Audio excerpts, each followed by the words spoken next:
Вы знаете, я не верил в эти дела, но за от силы 2 месяца все уладить, и все так хорошо, и все было нормально. Я сказал, желательно, чтобы было таких фирм побольше. Все мои деньги, 45 тысяч, я получила. ПЦИ, оздоровительные, отпускные. Я даже не ожидала, что так быстро все это закончится. Обращайтесь именно в эту компанию. Это просто, вы почувствуете себя просто защищенными, все ваши проблемы исчезнут.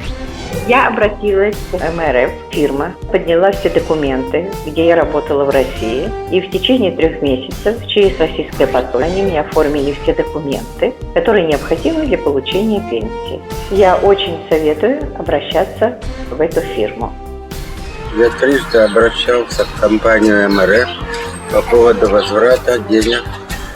Трижды в течение нескольких месяцев фирма МРФ, руководимая Михаилом Абрамовым, возвращали мне мои деньги, за что я им благодарен.